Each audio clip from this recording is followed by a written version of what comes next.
The sun has left and forgotten me. Your stories don't define you, but how you tell them will. Hi, I'm Sarah Elkins, your host and chief storymaker at Elkins Consulting. I don't know if you can tell, but I'm standing on the mountain near my home where I hike almost every day. This is where I find inspiration and answers to tough problems. It's also where I find my calm. Today, I'm thinking about a post by Lynn Casey, who gave a fabulous keynote at the Women in Business Conference in Bozeman, Montana this year.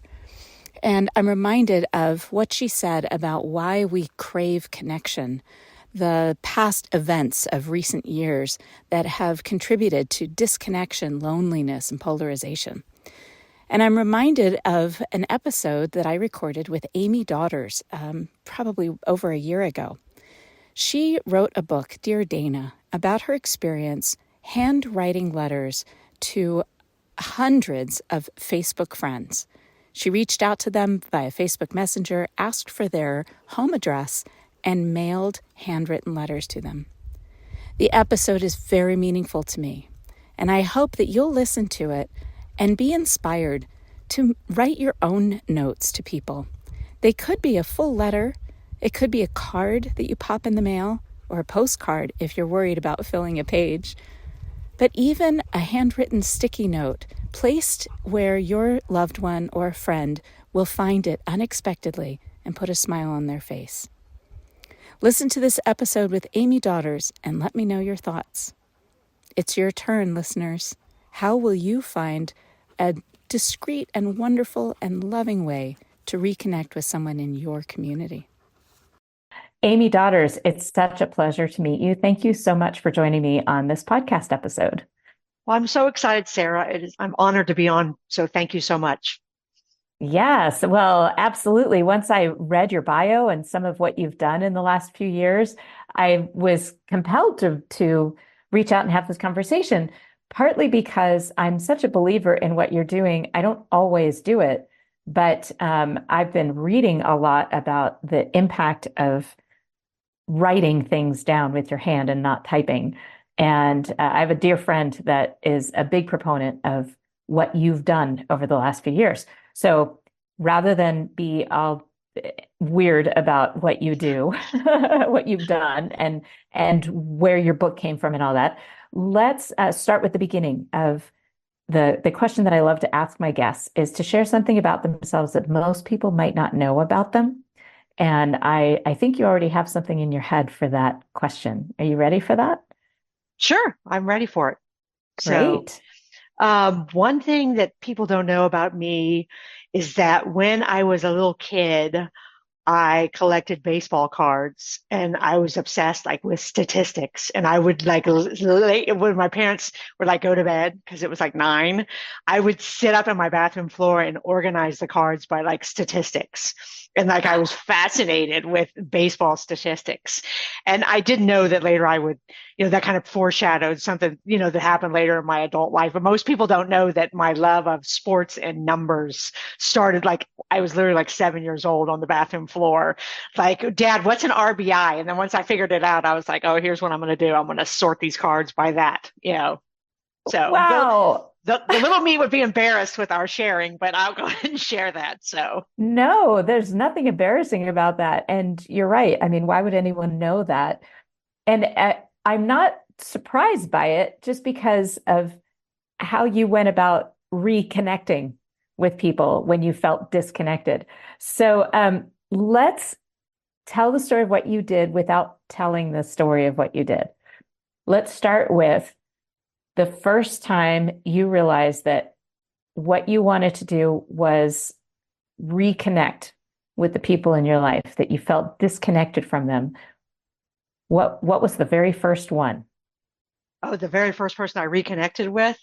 Yeah, well, I reconnected with, I like to tell this part of the story where I was minding my own business. And, I'm on Facebook like a lot of other people. I'm not saying everyone unilaterally, but I think social media is something that we can all relate to in some way, whether we're observing or participating.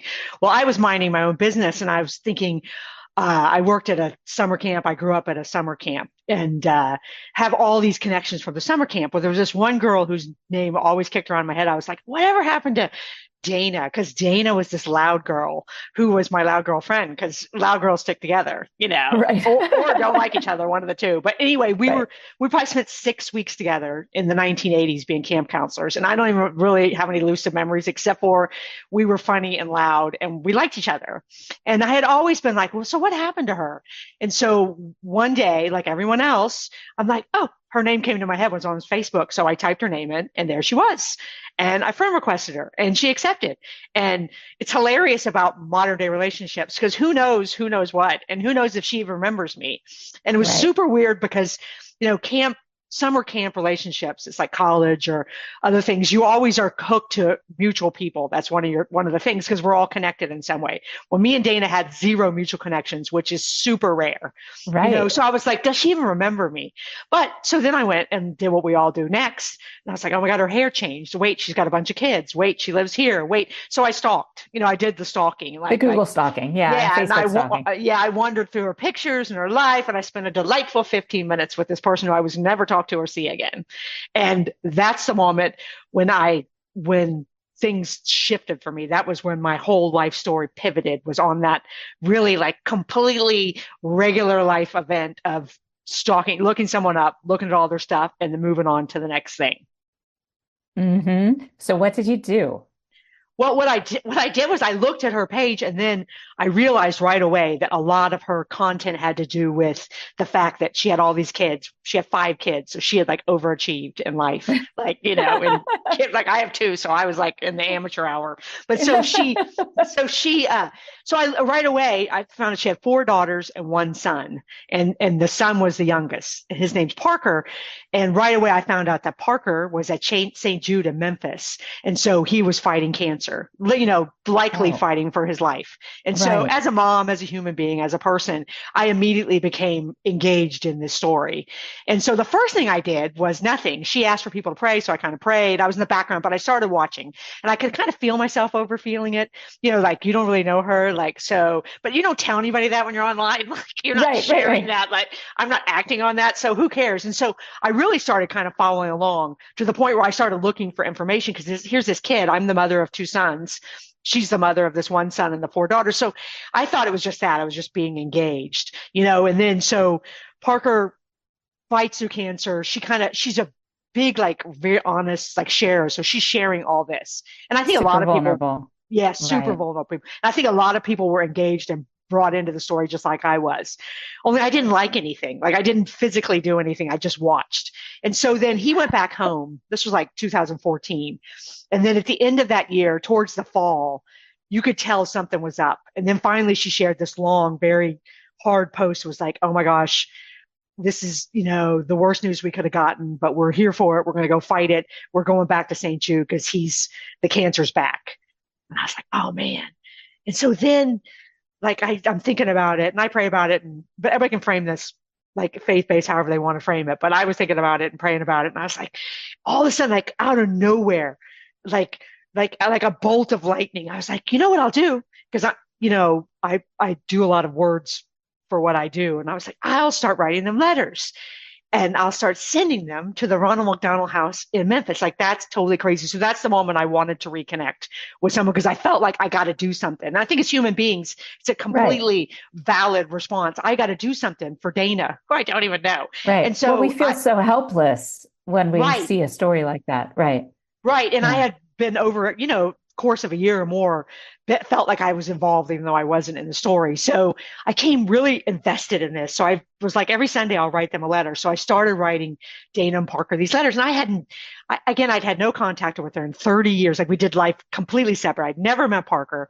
I hadn't written a letter to anyone in decades. And it was so non-intentional on my part. I was just going to do it because that's kind of who I am, And so I just start writing these letters once a week. I start writing them, and then the letters get longer because I'm like, what do I say?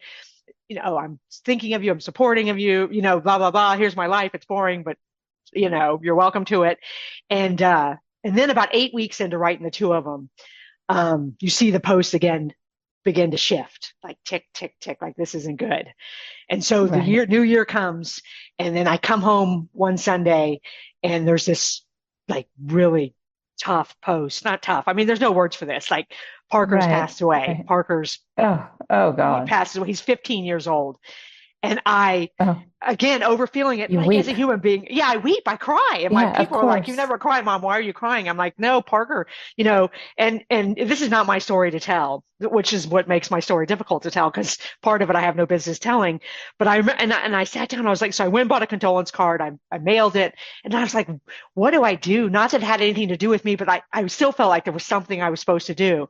And so I was like, you know what I'm going to do? I'm just, unless I level crazy too in the story, I'm going to just keep writing her letters. Only now, Sarah, like, where does she even live? Because this is Facebook, right? Like, I think Right, she lives right. in Louisiana, but I'm not really sure because I have really been paying attention to the deets on this. And so I stalk her husband's office address and I just keep writing her there because I just feel so compelled and driven to write this random woman letters. So for 4 months, I write her letters. And then she eventually sends me her home address and tells me what the letter means. But then just out of nowhere, I go to my mailbox and there's a letter from her. It's like a 6-page letter. And Oh, I just got a yeah. chill. And she's like, here's, and then she shares some like stuff about her grief. And then so I write her and she writes me back. I write her and she writes back for 2 years. This is how it works. We don't text. We don't phone call. Like I didn't even have her email address. I don't know what she believes politically. I have no idea what her religious, I don't know what her more, I don't know anything except for we went to camp together in 1986. She starts sharing about her grief. And I found out in retrospect, she didn't want to bring the room down at home. And so she would tell me all the stuff that she didn't want to tell anybody else. And I started reordering my life from the outside in because I was like, here's the deal with my kids and my marriage. And we shared way too much. Like I knew I was so vulnerable to her because I'd like given her all the deets. I trusted her. She trusted me. She would write stuff like, here's the deal with so and such one of her kids. I know I can trust you. Like, how could she trust me? Like, we didn't even know anything about each other, but it was profound. We had this super intimate relationship where we cared about each other and trusted about each other, despite not really knowing each other. That I sat back after about 6 months of this and I was like, man, if this can happen from this one literally random girl, like what else is out there on this list of people, human beings that have all this real stuff going on? So I went completely bananagrams, like did a spreadsheet, put everybody's names on it, shoved it in a box, bought stationery. And I was like, I'm going to write all these people a letter. And I never really thought I was going to seriously finish, but in 18 months, Sarah, it blew up my life to the point that I want to sit around and talk about this for the rest of my life. I mean, the impact of reconnecting with someone through a letter. Yes. Oh my gosh. So listeners, if you haven't figured this out by now, this is what Amy does is she hand writes letters. And it started with letters to 530 something friends on Facebook, handwritten letters to each one. And this is what you have a book out, correct? Yes, that's correct. Yep. About And this. And about the story. Yes. yes, and I think it's so important for our listeners to hear the why behind this. How did this start and what mattered about it? Because so many of us do similar things where we feel so connected to certain people on social media, even though they don't really know us. And what I found is sometimes I'll run into somebody like Right. locally Right. that I only know on Facebook. And I live in a small town, but I don't know everybody, but I'll run into them locally and they share their life story with me as if I've been following them the way they've been following me. And there is a little danger in that, Right. right? Like Right. to feel so connected to somebody that doesn't really know who you are. Maybe they met you once and then they've been following you on Facebook or LinkedIn or whatever. What I love about your story, though, is that kind of random desire at the time, you thought it was random. We can look back now and say, that's not random. 2014 was when people started really connecting on Facebook and really sharing vulnerably on Facebook to total strangers. And there was like this moment, as far as I can remember, where Facebook changed into this me, me, me. Look at me. Look at how wonderful my life is. And that's when people started seeing the Facebook perfect or Instagram perfect life and not really understanding what was underneath it. Or they shared so vulnerably, so much that people were totally turned off by it. Like, why are you sharing this with total strangers? And it was in that time period that you realized we are more disconnected by Facebook than connected by Facebook. Right. And that was beautifully said. And in the timing of that, that's interesting, that you bring that up. And I hadn't really thought about that because you're right. That's when we became like this filtered, perfect oversharing. And then you throw in the 2016 presidential election cycle into Oh, the tail of that. And that's when I wrote most of these letters. And then we're polarizing. We're drawing those. I mean, we're depthing those. There's always been lines between us as human beings, but we really got to shovel out and depthen those lines between us. And we were like, look, I can't associate with you if you dot don't fit in the box that I need you to fit into, right. and that's what made the timing of the letters, and totally again non-intentional on my part. I did not set out to do anything. I just set out to be like some crazy person who wants to write people letters. But the meaning, it made the results even more magical. But like you're saying though, cutting between that, what's reality, the oversharing, the filters, my life is perfect, and the fact that, oh my gosh, I'm going to unfriend you if you voted for fill in the Right. blank. And Right. that's what made, when you combine all of that, and then someone walks out to their mailbox and there's a letter from someone. Right. And a letter is so deliberate because if you wrote me a letter, then I know what Sarah had to do. Sarah had to find a piece of paper, and then Sarah had to find an envelope and then a stamp. And then you had to write something down. Like you had to take the time to do that. And then Right. it snows in Montana, I'm guessing. You have to get in a car. Boy, does it. Yeah. And you have to get a car and drive across Montana. But you would know literally anywhere in the country, you'd have to find a mailbox and put it in. It is so deliberate. It is so individual that magically, here's what happens. All of a sudden, one, you get a much realer picture of this person, but two, all that stuff that separates us, those big lines, they just start to fade away in light of the fact that Sarah Elkins just treated me like an individual human being.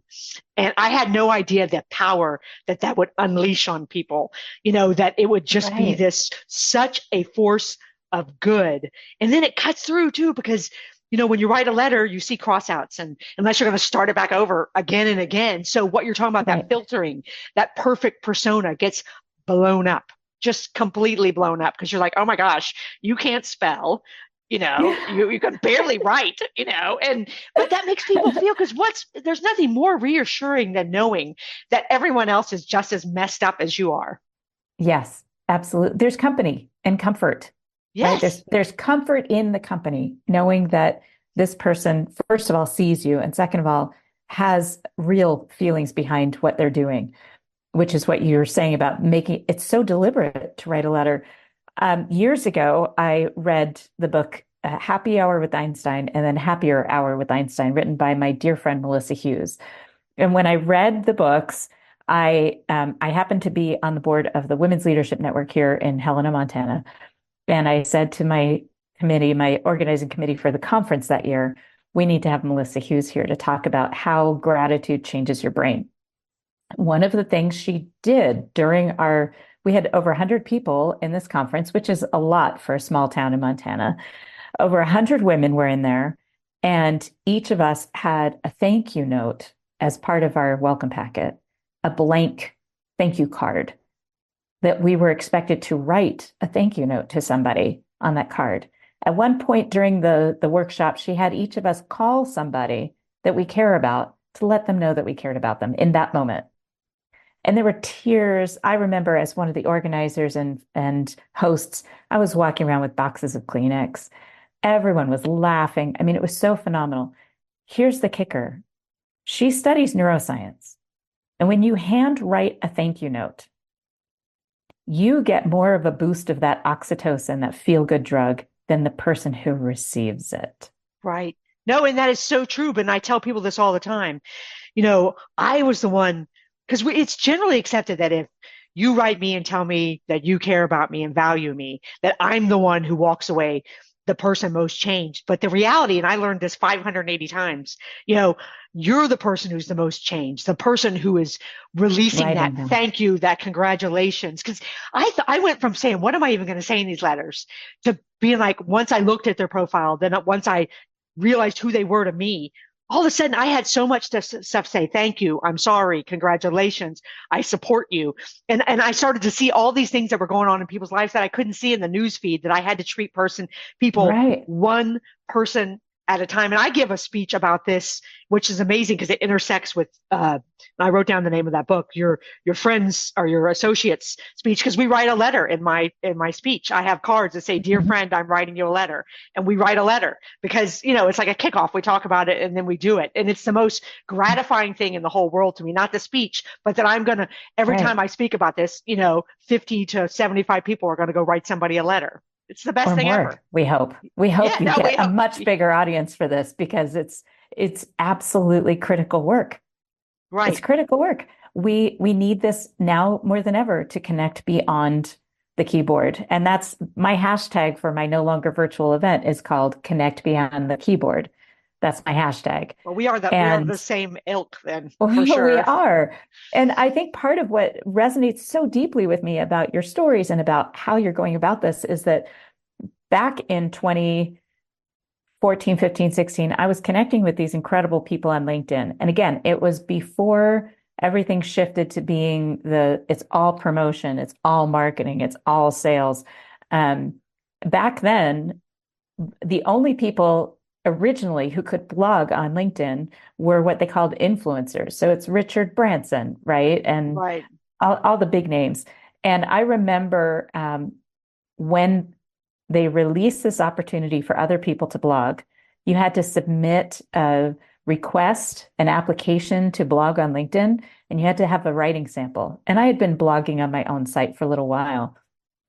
And a handful of us that had been connecting like crazy deep connections in the comment section of the influencers' blogs. Suddenly, a bunch of us had the opportunity to blog for ourselves, and each of us were following the other.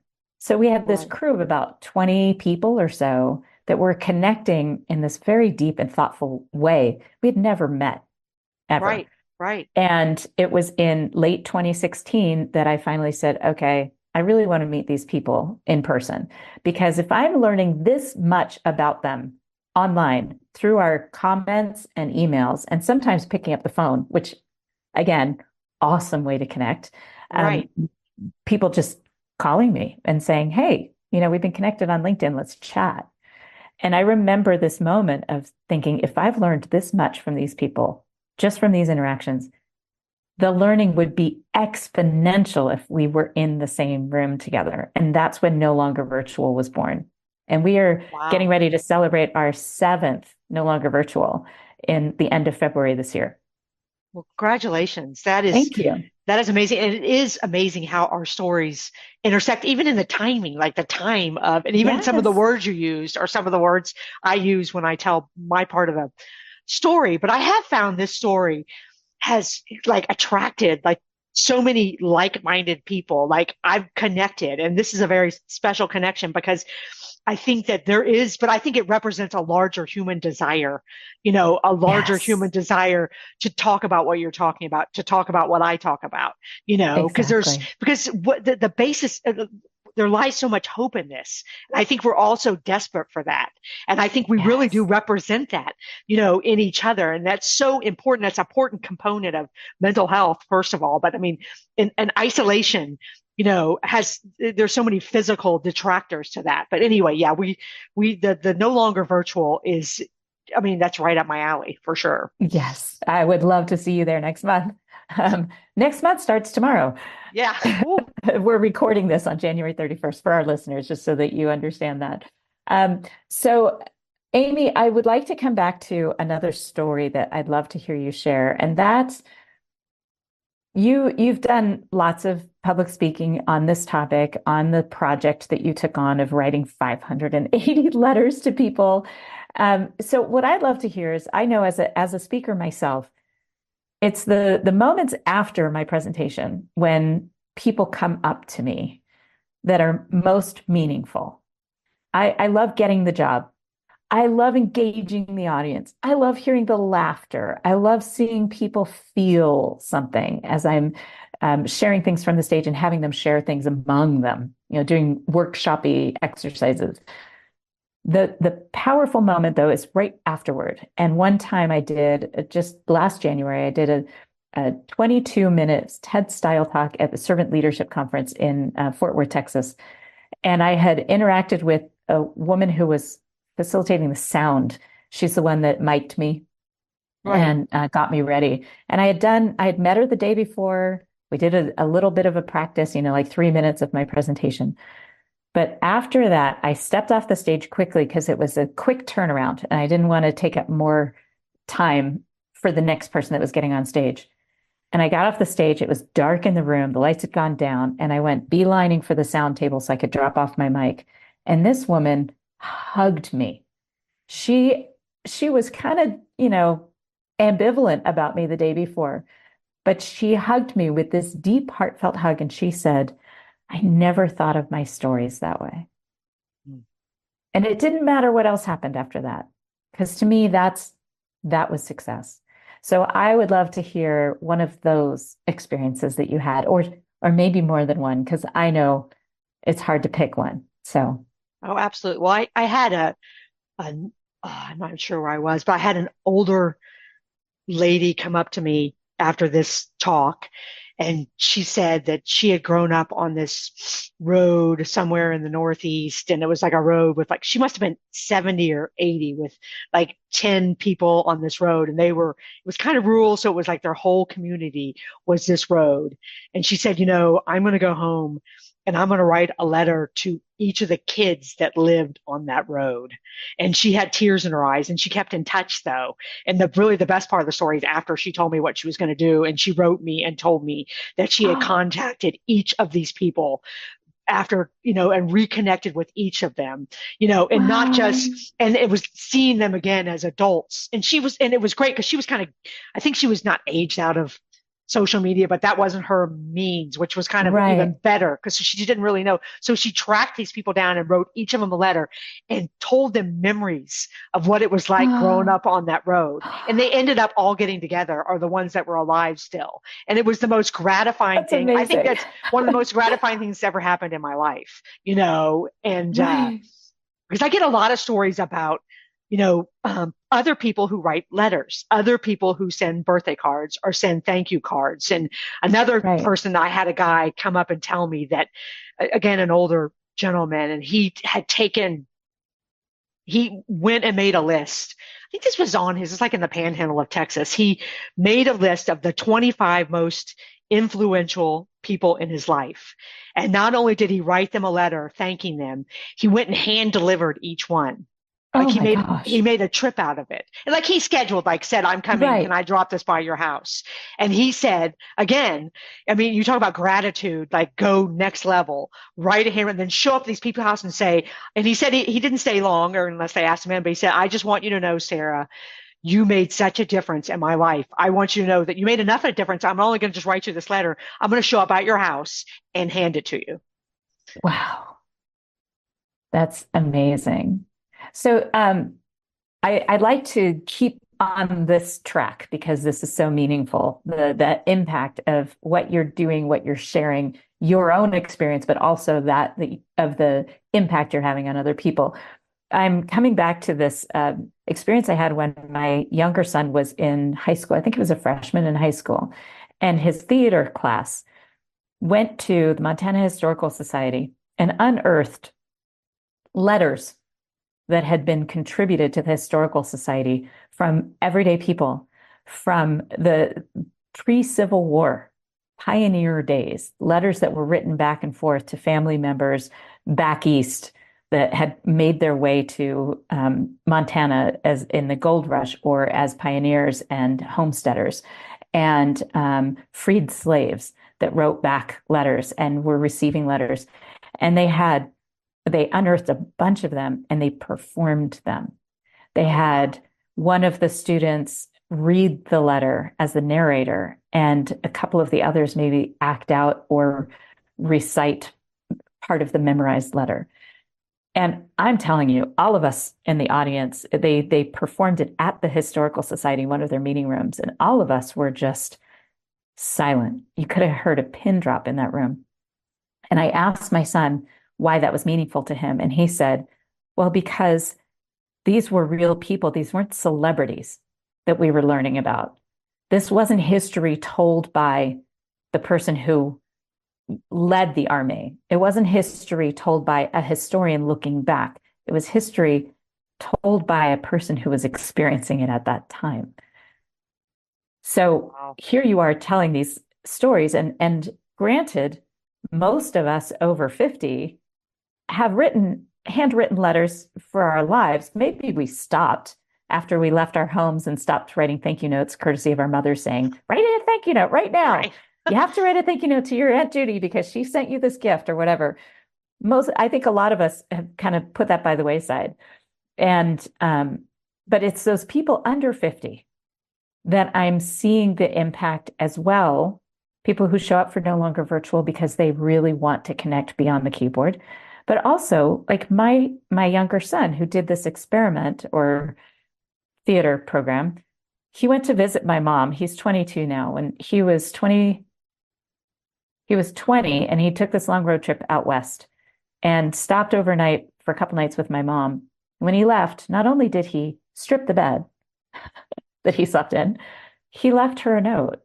Wow. And so I would love to hear, and I can tell you, it meant something to him to leave the note because he knew what it would mean to her. Right.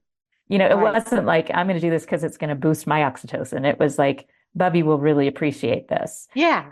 And I can tell you that when my mom called me, she said, Max left 15 minutes ago and I already miss him. I'm like, yeah, I know. Tell me about it. He's not at Right. home.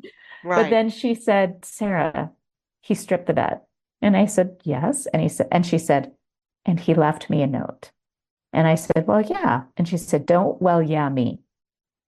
That's not typical. I said, well, it's typical of Max. Right. Right. So Wow. yes, exactly. And my older son, as soon as he receives something, a gift in the mail or money through Venmo from one of us, we get a thank you text immediately. Not the same thing as a handwritten note. And yet that acknowledgement, that Oh, immediate no. recognition of gratitude, right? Right. Right. So I would love to hear a story of where that was the impact, that you saw it generationally. Do you have a story like that you could share? That I saw the meaning of the letter writing generationally, or Yes. yeah. Like, what was your experience with that? Have you seen it cross generations, or is Oh, it really majority of older people 50 and up? no, and that's a great, because when I did the, letter writing project, my oldest son was in high school. And so, and so I was like in his church group. I was like the crazy mom who was one of the leaders who wasn't mature enough to be in the church group. But I Oh was my there. gosh, you are speaking my language, Amy. Nonetheless, I was invited to be a part of it. And so I was friends with these kids. It's all about relationships. And so they got letters, and it was the first letter any of them had ever received in their lives, and it's funny how there's these two kids from that church group who I have not so much stayed in touch with, but through the journey of the book, and I still write, I don't know if you know this from my bio, I still write two probably cards or letters every morning. That's the first thing I do when I get up every morning. So they're two of the kids that I've kept up with because they graduated from college, and I wrote them the initial letter, and one of them wrote me back, the other didn't. But then I've sent them birthday cards or cards about, congratulations on this or whatever, all based on the letter writing experience. Both of them, one lives in Minnesota and one lives in Ohio. Both of them, I received one of them saved the date for their wedding invitation yesterday.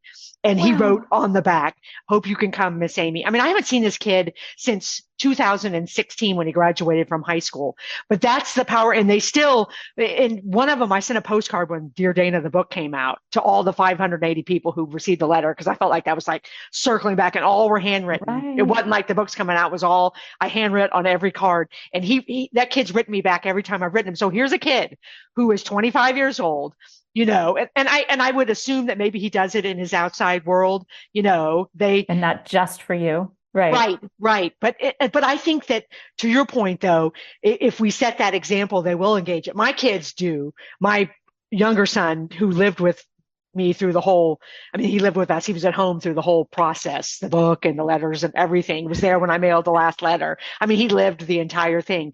He leaves me notes. He, like your son, he he writes when he does a card, and he's the most non-emotional kid I have.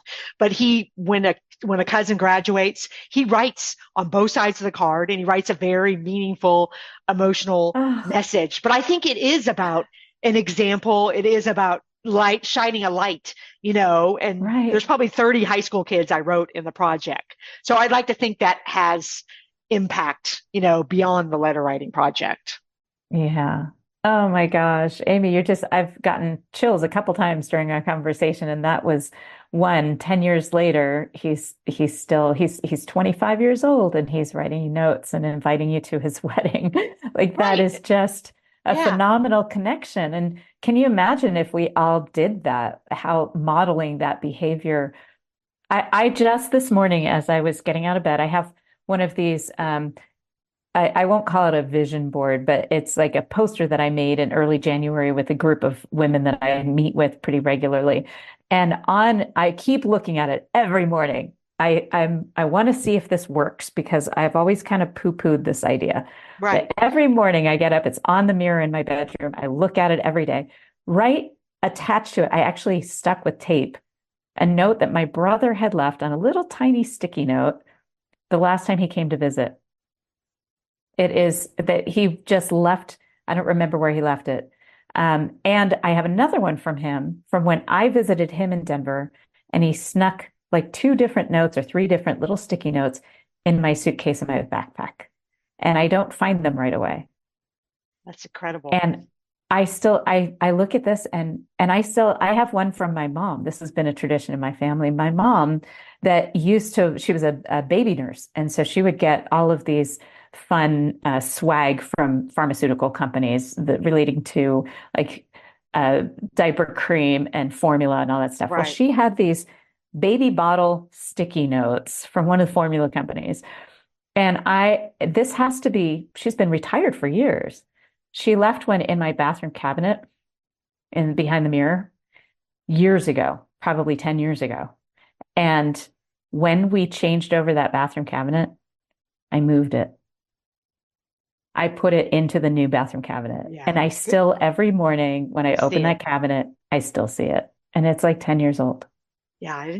And that's just an incredible example of the power of it is a handwritten thing. I mean, the handwritten thing, absolutely the handwriting is somebody's personality, but it's the physical manifestation of how somebody feels about you and how it made you feel. And when there is a the Dana, and now we're best friends, but we went on like a 17 stop book tour after the book came out. The And two of you together. right, right. And that's a Oh, beautiful turn in the there's story. another chill. Yeah, I wrote the book, and then I was like, I was going to let her read it first, and I did because of Parker's part of the story, and I gave her a red pen because she had to be super brave, and I didn't want to because now I'm best friends with her, and I mean, all it is, I mean, all that grief, you don't want to hurt your friend, so she read Right, of it. course not. You have to acknowledge her role in the story, Right. And she was like, I'm for sure. 100%, don't change anything. And I was like, do you want to go sign books? She was like, absolutely. Let's go on a book tour. And we both get up and talk about it. We both read out of the book together. I mean, it was a beautiful experience, but over and over again, people showed up at these events and they brought their letter to the event like they were a Oh, rock star. Like, look, guys, I got a letter and I I'm had one of pins. those 580 letters. Right. And I had pins made, and you had a pin that said, I've received a Facebook letter. And these people pranced around like they were the Oh, best. And the most that's common amazing. response I got from the letter, and we're talking about some random people. Some of these people, just think about your Facebook list. I wrote every single one of them. Yes. And they were like, the most common response I got from people was, I will save your letter in a special place in my home for the rest of my life. Oh, That's like a mic drop. And for right. 66 cents in like 15 minutes, guys, we have an opportunity to blow it up. And I went into this not having any idea, and I wasn't intentional. I wasn't like, look at me, and I'm going to go change the world. I wasn't like in a white dress, in a Right. field going, God, what do I do? I wasn't doing none of that. I was just trying to stay married and not mess my kids up. That's all I was doing in the story. I was wearing sweatpants. That's a quote right there. Yeah, that's right. I was wearing sweatpants and so, Right. but the thing is, I learned letter by letter, friend by friend, the power that being intentional has. And it's so non-intrusive because you send it and you don't feel like you have to reply. And no one even knows if you read it. It's the most magical thing. And that's why. And if you were told me 5 years ago, I would stand on top of a building to talk about this. I would do whatever anybody wanted me to do if I could talk about my story, because it has the power to change where we are as a human race right now. It absolutely has the power to make a difference in this divisiveness that we're experiencing. Oh, and it's here, all these ideas are flying through my head right now. I so appreciate everything you're saying here. And I'm thinking about all the times I received handwritten notes and how I've written things without really thinking about it as an intention. Like when our band performs and we get paid with a check, I'm the one that cashes it and distributes the money. I go to the bank and I get envelopes, the bank envelopes. And on the backs, I write the person's name, and I might do it in big bubble letters, or I'll do it in some fancy I love cursive that. and put hearts on it or music notes. Oh, And now, like, I'm thinking about that, like, oh my gosh, that really is meaningful. And it's super so meaningful. easy. Our listeners, you have an opportunity here. You have an opportunity here. It doesn't have to be a letter with a stamp. It can be a note to your kid that you put on the mirror in the bathroom for when they wake up. It could be a sticky note on your husband's favorite candy bar, sneaky, put it on his desk. Right. It could be a shutterfly image that you send in a card. You don't even have to actually mail it. You just take a picture of you with your friend and put a little note in it and ship it through Shutterfly for $3. Like, all these ideas are flying through my Oh, head. yeah, it's off the charts. And I think that, I mean, like you said, the leaving the little notes for people, and it's whatever, I think what we try to do is try to put everyone else in our own box, like whatever it is that you feel like and that you're inspired to do. Like I was inspired to do that. That's fine. But everyone's inspired to do something. Like they have a moment in their heart where they're like, oh, that's what I want to do. We got to encourage each other to do that. And as far as letter Yes. writing, to me, you can have the exact same impact, like you said, on a sticky note, or get a card and write 2 sentences. It doesn't have Right. to be a 2-page letter. It doesn't have to have a stamp on it, like you said. It just has to be full of love, and whatever your heart told you to do, well, then go for it. And if we all encourage each other to do that, then we're one step closer to being where we know Yes. we can be, a Yes. hundred Oh my percent. gosh. I when I sent my boys off to camp when they were little, I sent them with pre-addressed postcards I with did too. stamps on them, right? Yeah. Yeah. And that's what my mom did for me when I went to camp when I was a Me kid. too. Yeah. And what I said to the boys was, you don't have to write a letter. This leaves only enough space for a few sentences. That way you're more likely to do it. Don't give yourself a huge page of white paper, clean paper, if you are overwhelmed thinking about filling that paper. Give yourself a sticky note. Give yourself a postcard. Right. Right. Give yourself a little card from Target. It all has the Yes. same impact. And there's one person who's going to write 17 pages in Right. 16 different gel pens. The Right. other person can get it done with a pencil in six On a sticky words. note. Right. Right. Or however you do it, but it all has the same impact, because what it says is, you matter to me enough to do this. And that's the Yes. secret sauce right there. You met like, Yes. and it can be, like you said, thank you, congratulations, I'm thinking of you. Have a great day. Whatever it is, the Dana, which is a real person, like I said, and she comes to my house now. There are 3 sticky notes in this house right now that no one has taken down. She put the sticky notes up in the fall. One's on my husband's mirror, and it says, "Thanks for putting up with all my shenanigans." Because as it turns out, The two Dana of and you are I, still loud. yeah, we're loud, and her husband tells me all the time, Amy Daughters, I liked it better when you were in my mailbox because we're so loud and out of control. But there's one, and then there's one in the guest room that no one's taken down that she put for the guests behind her that said, "Make today a great day." And there's one on the monitor that I'm looking at you, and it says, "You, Amy, are making a difference in the world." And that will never come off my monitor, and No, that's the no. same girl who I stalked online, in Right. Well, 2014. and given her grief, the fact that she can be in that place now, I'm just like my eyes are filled with tears right now. Our listeners can't see us, but listeners, just so you know, my eyes are tearing up right now thinking about the grief she experienced and the life she's living now in Parker's honor, Right. right? And for me, Sarah, this will always go back to the single, because when I went to write the book and I like talked to book people, they were like, "Is it two stories? Like, is it the Facebook letters and the Dana's letters?" And I was like, "No, because there's not one letter without Parker. There's not one letter. There's not one podcast. There's not one speech. There's not one thing without Parker." Without Dana and Parker. That's where this all Right. starts. And Mhm. so I'm a part of this legacy, even though I never met Parker you know, Right. or I haven't met him on this side of the Well, whole you're deal yet. continuing his legacy of love and you're honoring that. Right. And yeah, what an honor. Well, and I have to give a shout out to my friend Rich Gasson, who he's in Madison, Wisconsin, and he made special thank you cards for the last No Longer Virtual event, which was in Chicago, and he got to attend it. And he had been wanting to come for years, and he finally made it to the sixth one. And he distributed these thank you cards to every person, all 25 people who attended that conference. And we talked about writing notes and what that means, and especially particularly thank you cards. And it's funny because one of our dear friends said, I always want to do it. I always think about it, but I live in a town without a post office or, a little tiny limited hour post office. And I keep forgetting to get stamps. Like I Right. have this idea that I want to do, but I keep forgetting to get stamps. And three of us sent her stamps within about Stamps. 6 weeks of the conference, just randomly in a thank you card, thanks to Rich Casson. We all sent her stamps. So she has plenty of stamps to write cards now. There's no excuse. And again, shout out to Melissa Hughes, who started this whole thing, at least with me and our No Longer Virtual community of professionals. So last story as we wrap this up and come back around to your statistics.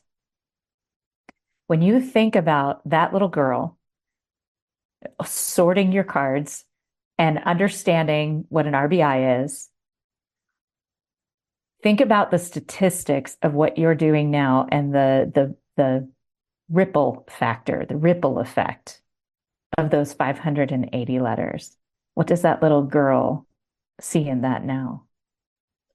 I think, little Amy, wow, that's a great question. I love the way you tied it back to, I don't know, anyone else, Sarah? We've only met for 40 minutes, but who would have tied this back into baseball statistics, RBI, and feelings all in one sentence? I love it. Um, I think she would be just like her older counterpart. I think she'd be overwhelmed. And I think she didn't know what an Excel spreadsheet is, but she would want to put all the letters out to visualize, what we've done. And I think I'm like everyone else in the world. I hope my younger self, and I've never thought about this, would be super proud and overwhelmed and humbled by the Facebook letter writing project. And I would love to get her take on it with her bowl cut and she'd want to do some physical representation of it so she could do like a graph or something and show how it worked. But Mm, I'd like to think and that's a pretty humbling thing. I'd like to think she'd be pretty proud of, very where that pleased, turned. Yeah, that'd be one of the things for she'd be sure. pleased about. So, Well, and I'm a very practical person.